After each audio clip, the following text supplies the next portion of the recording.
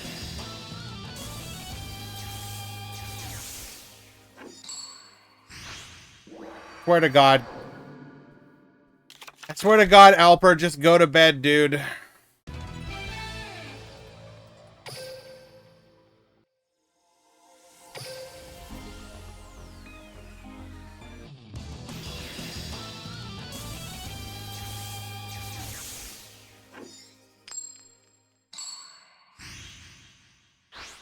You sure it's not just a game being shit? When in doubt, assume it's the incel.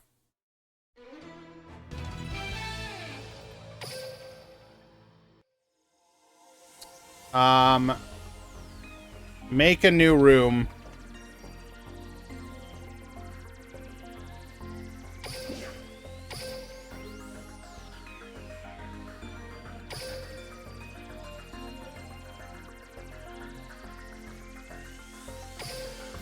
I'm gonna make a room.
All right, let's hope. Choose hope.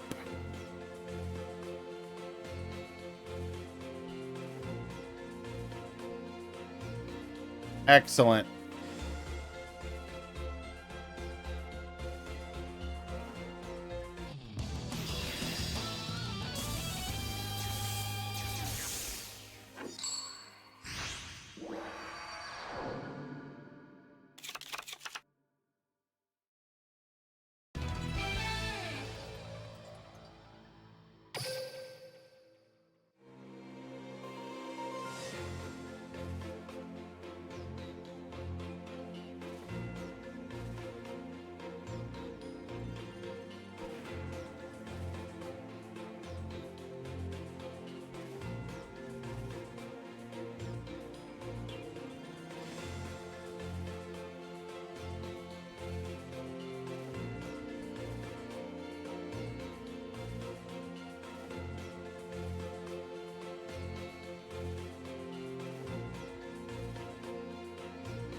Mono, most likely.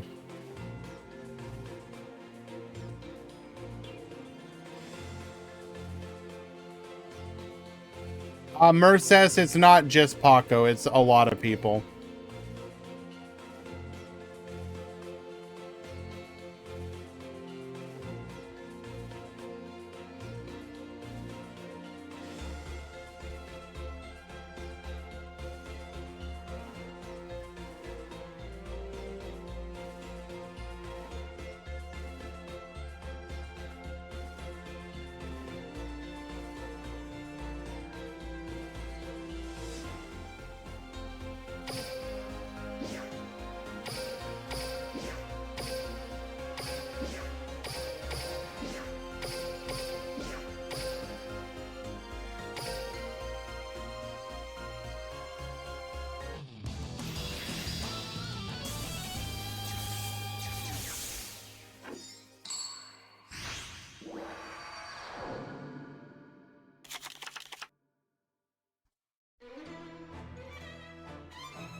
So I gave both players an option to either try and finish now or to delay it for another time, and they both want to try and finish. So we're just gonna power through it.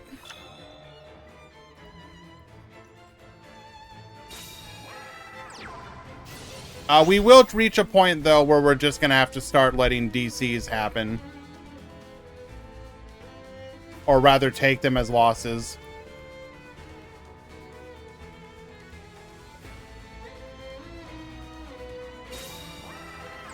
I wouldn't really count that as a good thing, Hans. They were both X2 bubbles.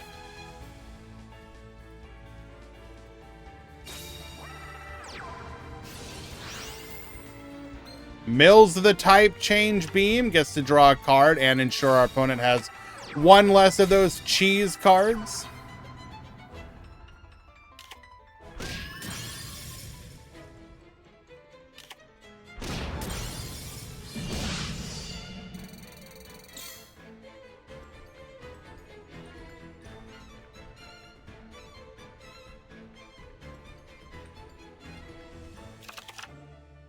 Nepata, this is like game 6.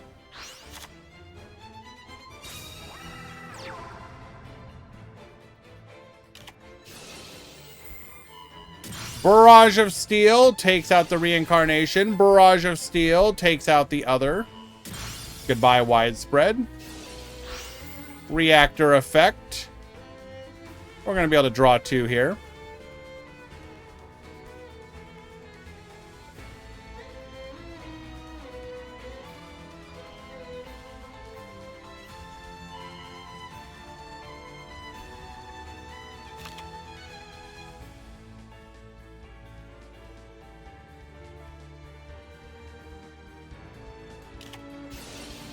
Oh my Jesus. We've got the type change beam. Number 3. Turn them into spellcasters. Get out of here.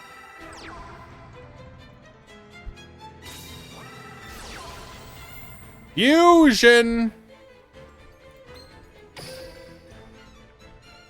We are playing 3 change beam.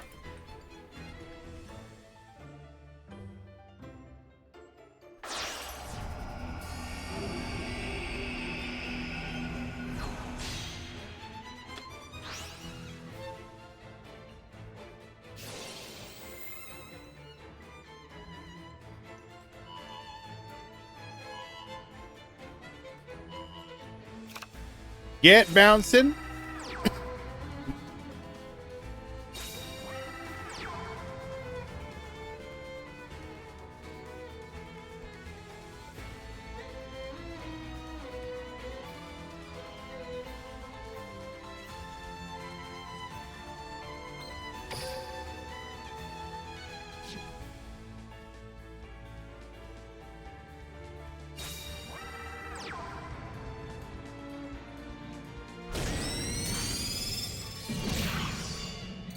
All right, we're going to get in for 3,700 damage. No. Yes.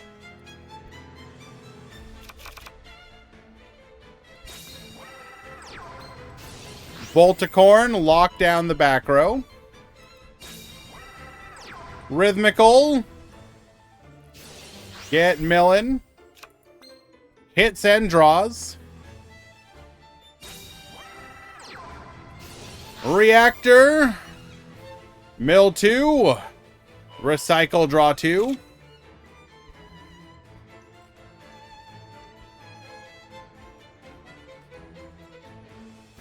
Don't mind me, just an 8-card hand.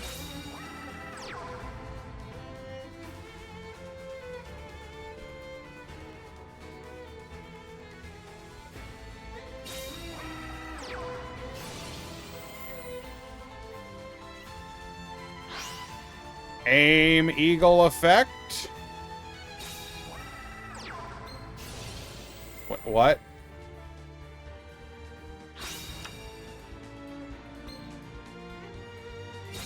We just wanted to clear the field? Or we wanted to clear our hand? Bruh.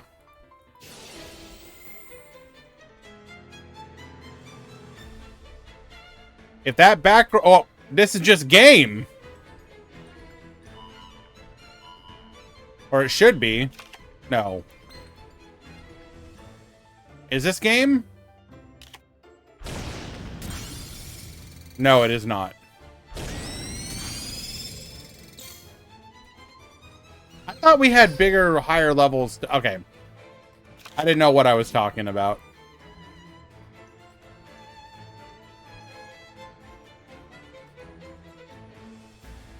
What deck is it? Think of it as the new version of Innovator.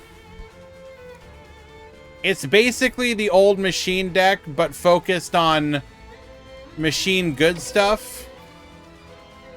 Such as Reactor to get a ton of draws.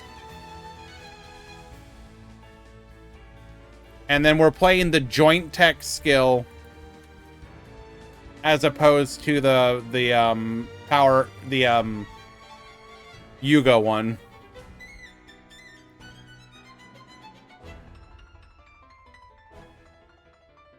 Right, and you also get Ancient Gear Golem.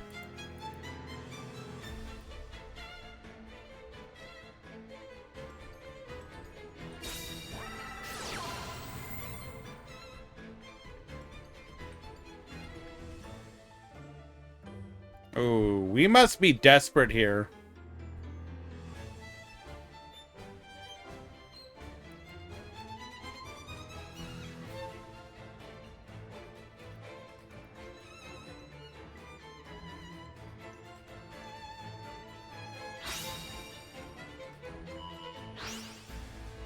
This lets us clear Innovator.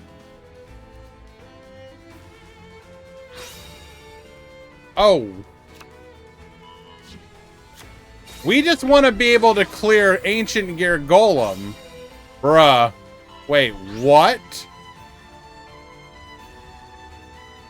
Okay, that is, and that's 2,000 damage there. So we're almost a game.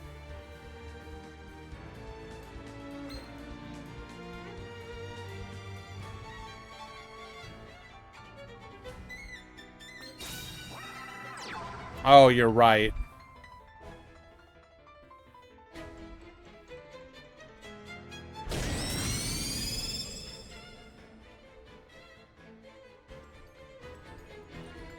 Okay, back row is live again.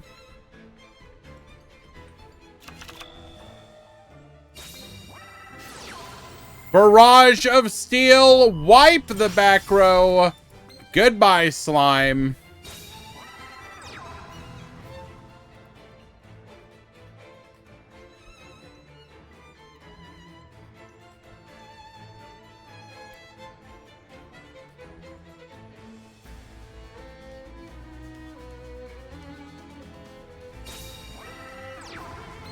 Double Bicorn.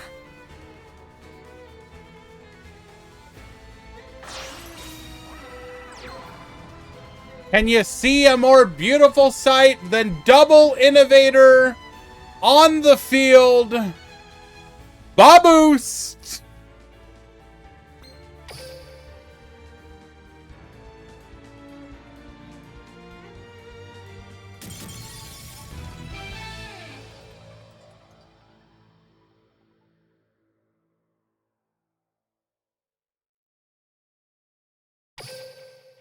I hope that was a surrender and not a DC. That said, that was also lethal.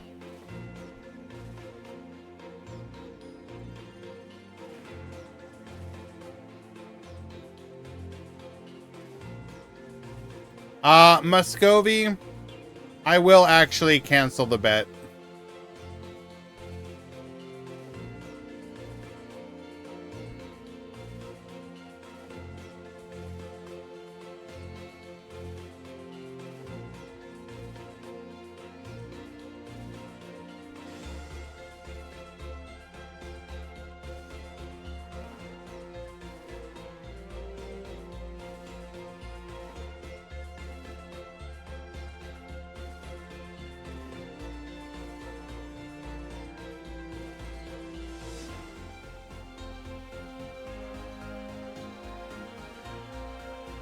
Was it DC?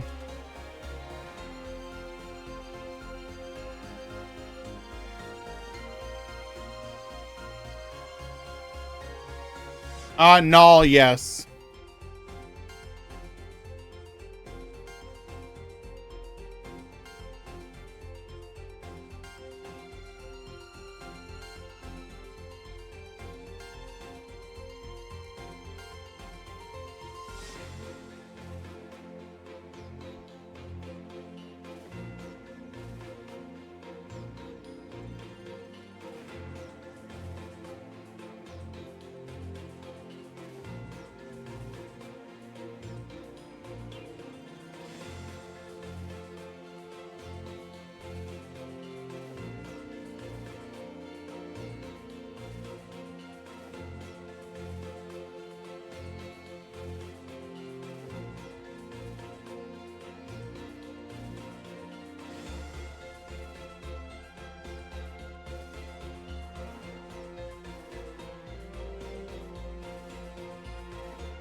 Okay, sorry guys, I was chatting with both of the duelists.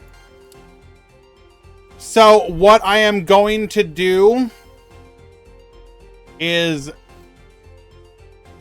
So originally I said game one was a null game. Game two, Paco won legit. Game three was a DC. but Paco had clear lethal on board. Double innovator, Baboost, it was lethal. There was nothing that Firefox could have done.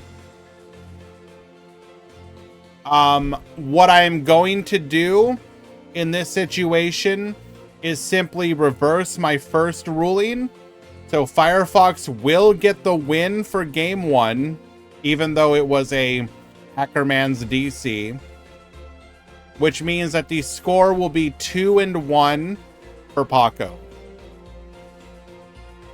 And essentially none of the DCs matter because Paco won legit game 1 and had clear lethal game 2. Both of the duelists have accepted this ruling, and we will be good with that. Go ahead and show decks.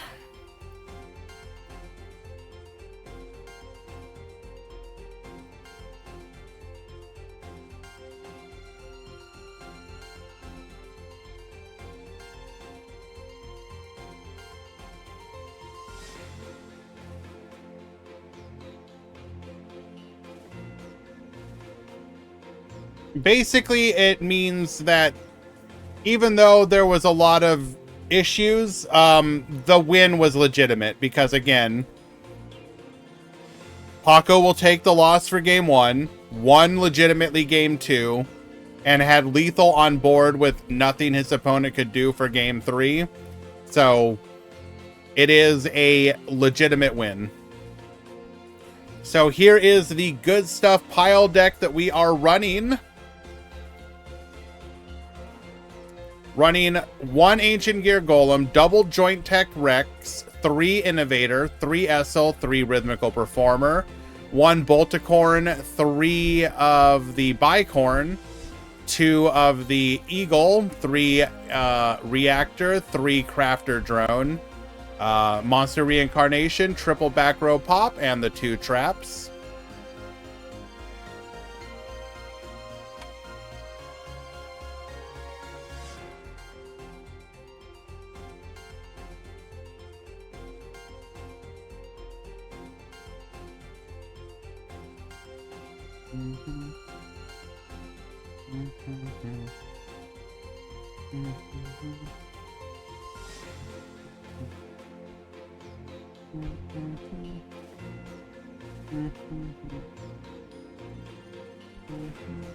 Yeah, you don't need Innovator here because you have tons of recycling anyways.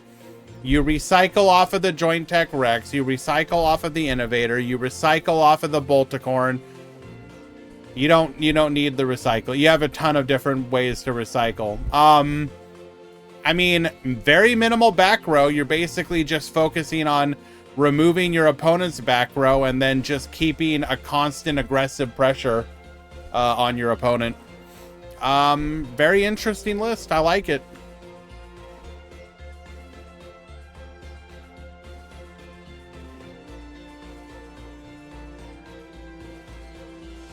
We got Firefox with Matarian. We are sacrificing 1 back row hate for more type beams. 3, 3, 3, 3, 3.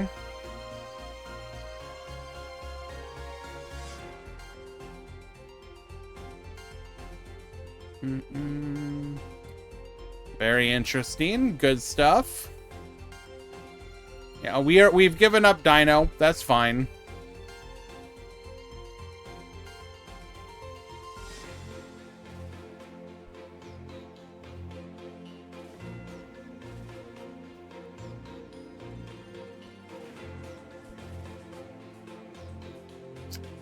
El Chico Cosmo with Galaxy. So we are running the Torero plus Harvey package. We did see Strange Traveler put in a decent amount of work. The minus 500s were not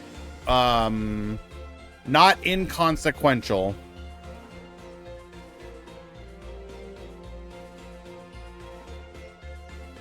Good stuff there. Cyber Dragon.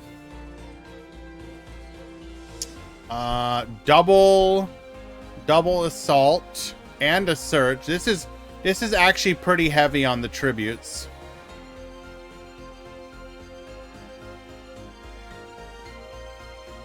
Two crafter. One eagle. Running a copy of the talismanic. That's the one we just looked at. Hikari on Metarian. We are running Dino, going 2-2-2. One extra back row or pop for one less type beam.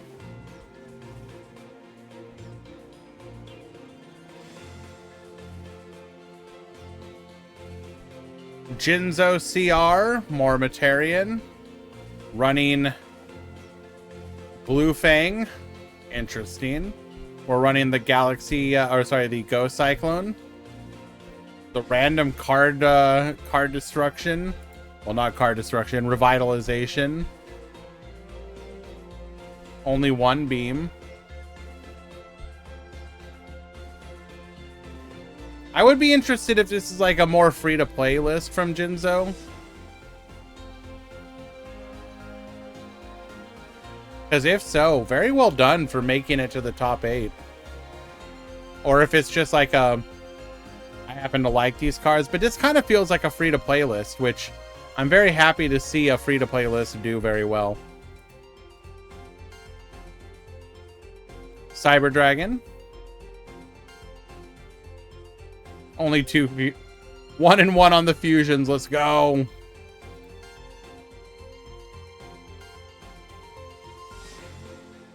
More Galaxy.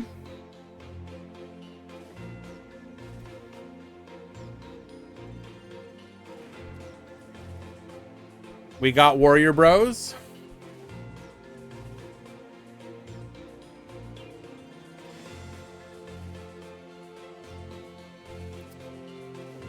So 3, 2, 3, 3, 3, 3, 3.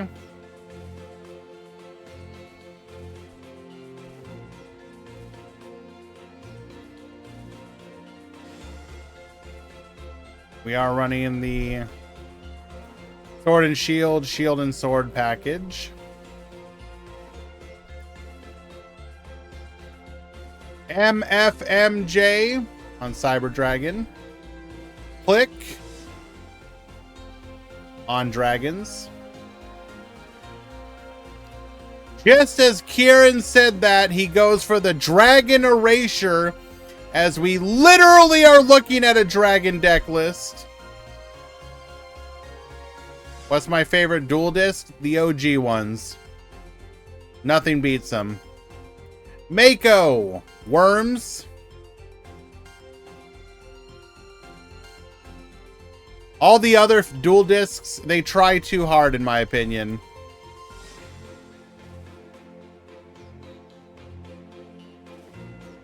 I guess the Vrains ones are okay as well. Silent. More dragons.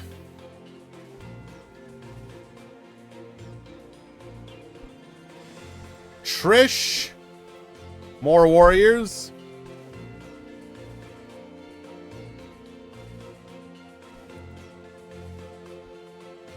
And then Nova King. With Metarian.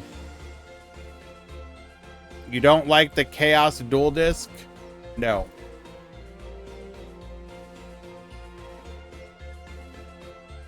Alrighty. Hopefully that gives you guys... What do you mean no worms in top? Desmume! Have you literally not been watching? We literally looked at a worm!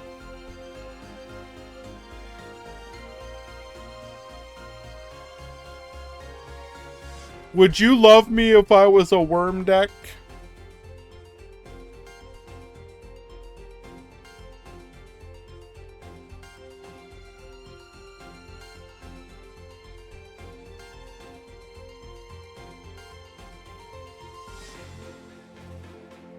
What do you mean it wasn't in top cut?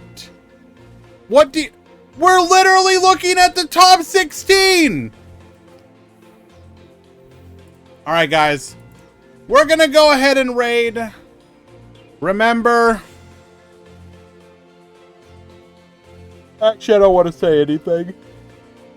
We'll see you around. Oh, I'm gonna go get some sleep. Let's go raid.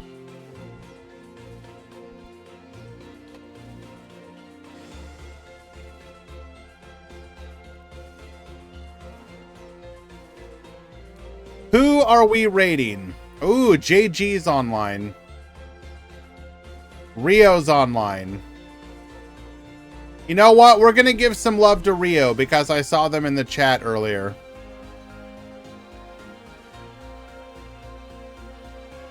Wait, what are we doing? You're watching Go Rush. We need some gameplay. So we'll go to JG.